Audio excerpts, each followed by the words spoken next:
Petugas kebersihan Dinas Lingkungan Hidup Kabupaten Bangkalan, Jawa Timur, menemukan puluhan limbah medis berupa kantong darah yang diduga reaktif HIV atau HIV. Tumpukan limbah darah itu ditemukan di tempat pembuangan sampah umum warga di daerah Junok, Kelurahan Tanjung, Kabupaten Bangkalan. Ketua PMI Bangkalan Saad Asyari mengakui jika kejadian ini merupakan keteledoran PMI. Saat menjelaskan, jika limbah yang rencananya akan dimusnahkan di tempat pengolahan limbah B3 secara tidak sengaja terbawa ke pembuangan sampah rumah tangga. Atas laporan dan temuan ini, pihak DLH Kabupaten Bangkalan pun langsung mengevakuasi limbah medis agar tidak membahayakan warga dan petugas kebersihan lainnya. Dan bagaimana kondisi terkini terkait dengan temuan limbah dari kantong darah? Kita telah bergabung bersama dengan koresponden Media Group Network, Herwanto, langsung dari Bangkalan, Jawa Timur. Herwanto, bisa Anda laporkan atau ketahui, apakah Anda sudah mengetahui kapan persisnya petugas kebersihan ini menemukan limbah medis berupa kantong darah yang diduga reaktif HIV? Baik, Adi. Terkait penemuan kantong darah yang diduga reaktif HIV ini ditemukan oleh petugas kebersihan yang sedang bertugas sekitar jam 6:30 pagi. Saat petugas tiba di tempat pembuangan sampah di daerah Junok, Kabupaten Bangkalan, mereka menemukan sejumlah kantong darah dengan bertuliskan HIV di kantong darah tersebut. Setelah menemukan kantong darah tersebut, pihak kebersihan langsung membawa kantong darah tersebut ke kantor DLH untuk dievakuasi.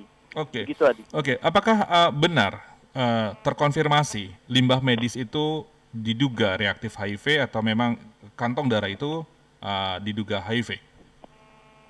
Ya, sementara keterangan dari Ketua PMI Bangkalan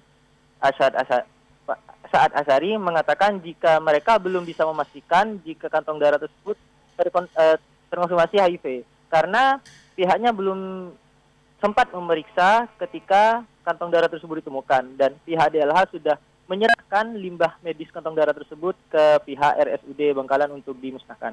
Oke, jadi sudah ada klarifikasi ya atau sudah terkonfirmasi bahwa ini adalah temuan limbah medis yang memang sudah diduga reaktif HIV dari pihak PMI sendiri, Herwanto?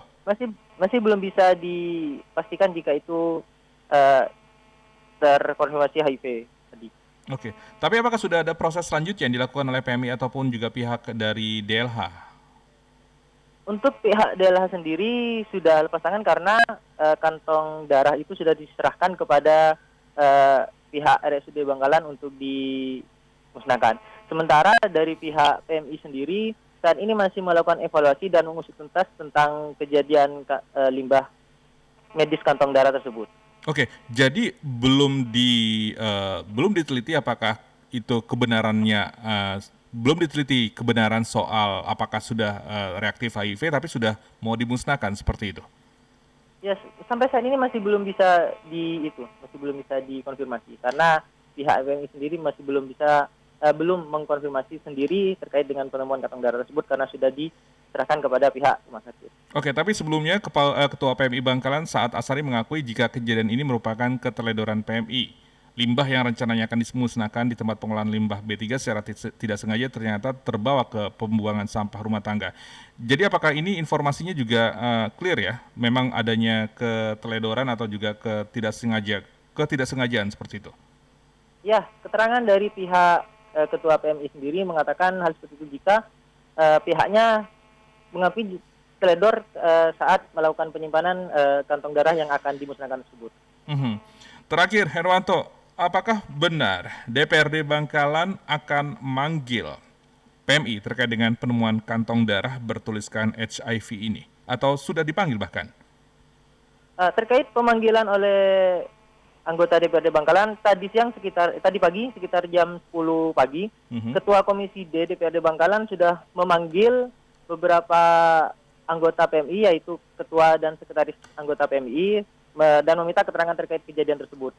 Dan pihak Komisi D DPRD Bangkalan sendiri sudah meminta pihak PMI untuk mengevaluasi keamanan penyimpanan darah yang tidak bisa digunakan dan ingin dimusnahkan oleh pihak PMI.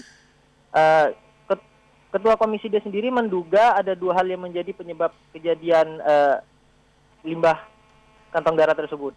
Yang pertama karena kelalaian petugas PMI atau karena tidak amannya tempat penyimpanan darah di kantor PMI sehingga bisa dibawa oleh orang luar. Begitu, Adi. Oke, Herwanto, kapan persisnya RSUD akan meneliti kebenaran kantong darah itu mengandung reaktif HIV atau bukan? Kapan? Sampai saat ini masih belum ada keterangan resmi dari pihak rumah sakit dan belum ada keterangan lebih lanjut juga dari pihak PMI. Dan rekomendasi dari Komisi D DPRD Bangkalan sendiri terkait kepada PMI sendiri bagaimana? Apakah ada tindakan administratif atau hanya berupa teguran saja, Herwanto? Tadi saat melakukan pemanggilan hanya berupa teguran saja dan pihak anggota dewan hanya meminta untuk pihak PMI untuk mengevaluasi petugas di kantor PMI dan mengusut tuntas hingga kebenaran kenapa kok bisa kantong darah ini terbuang di tempat sampah umum. Begitu. Oke, Herwanto, bisa dipastikan apakah ini adalah temuan pertama atau sebelumnya juga pernah ditemukan kasus-kasus seperti ini di Bangkalan terkait dengan limbah medis? Terkait limbah kantong darah sendiri, ini masih baru pertama kali ditemukan di Kabupaten Bangkalan. Sementara untuk limbah-limbah medis yang lain, pada tahun ini sementara dari keterangan dari pihak DLH, pada tahun 2021 itu terjadi 2 kali pembuangan sampah limbah medis ini di tempat pembuangan sampah umum. Begitu. Oke, tapi yang menghebohkan justru yang saat ini ya, di mana cukup viral penemuan limbah medis kantong darah bertuliskan HIV di Kabupaten Bangkalan, dan ini pada akhirnya anggota Dewan pun juga bereaksi hingga memanggil pihak PMI untuk bisa mengklarifikasi terkait dengan kebenaran, sementara pihak RSUD sampai sekarang belum bisa menjelaskan terkait kebenaran apakah di kantong darah itu benar-benar mengandung darah yang reaktif HIV atau bukan. Herwanto, terima kasih atas laporan Anda langsung dari Bangkalan, Jawa Timur terkait dengan temuan kantong darah atau limbah medis yang diduga mengandung HIV. Sekali lagi terima kasih Herwanto atas laporan Anda.